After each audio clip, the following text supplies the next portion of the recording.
আমি দেশের জন্য আজকে 9 বছর রেমিডেন্স পাঠাইছি, কিন্তু এই হাসিনা আমার সন্তানের লাশ আমাকে উপহার দিছে। আব্দুর রহমান জিসানের বাবা।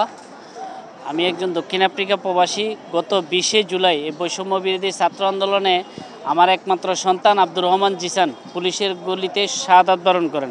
ঠিক তার 1 সপ্তাহ পরে তার ওয়াইফ মিষ্টি আক্তার, ওই মেয়েটাও সুইসাইড করে। তার এই মৃত্যু সে সহ্য করতে পারে নাই, সে সুইসাইড করে। তো আজকে আসলে এখানে আসার উদ্দেশ্য হলো, সারা পৃথিবী দিলে আমার একটাই সন্তান ছিল। আমি দেশের জন্য আজকে 9 বছর রেমিডেন্স পাঠাইছি, কিন্তু এই হাসিনা আমার সন্তানের লাশ আমাকে উপহার দিছে। তো এখানে আসার উদ্দেশ্য হলো, সারা পৃথিবী দিলেও আমি আমার সন্তান পাবো না, আর আমার সন্তানের ক্ষতিপূরণ হবে না। কিন্তু এখানে এসে আজকে আমার একটু হলেও সান্ত্বনা পাইতেছে। আমি এখানে বসে যারা আমার এই নিরহ ছাত্র আমার সন্তানদের উপর গুলি চালানোর জন্য অর্ডার, এখান থেকে কিন্তু বসে তারা ষড়যন্ত্র করে আমার বাংলাদেশের এই হাজার হাজার সন্তানদেরকে তারা হত্যা করছে। এমনকি 30,000-এর অধিক ছেলে পেলে, কেউর হাত নাই, কেউর পাও নাই, তারা পঙ্গুত্ব বরণ করছে। তো আমি দেশবাসীর কাছে আপনাদের মাধ্যমে ডক্টর ইউনূস সাহেবকে আমি বলবো, এই জায়গাটা যেন হাসিনা বাহিনী বা আওয়ামী লীগের কোনো নাম চিহ্ন না থাকে। এটা যেন 2024 সালে যারা শহীদ, যারা বীর, যারা আহত, যারা নিহত, তাদের নামের উপরে যেখানে এখানে যেন একটা বড় ধরনের হসপিটাল করা হয়, এখানে একটা ভালো একটা মসজিদ করা হয়।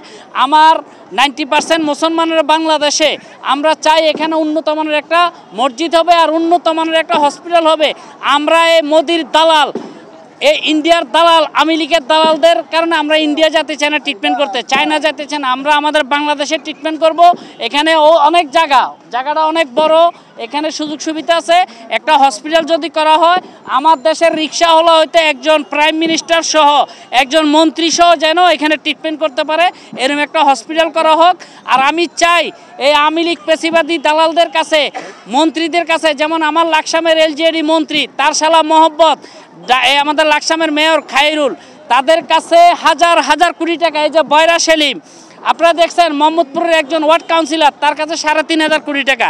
আমি চাই আওয়ামী লীগের যে দোষকদের কাছে যে হাজার হাজার কোটি টাকা, আমার আপনার সম্পদ, এই সম্পদ যেন বাংলাদেশে ফেরত নিয়ে আসা হয়।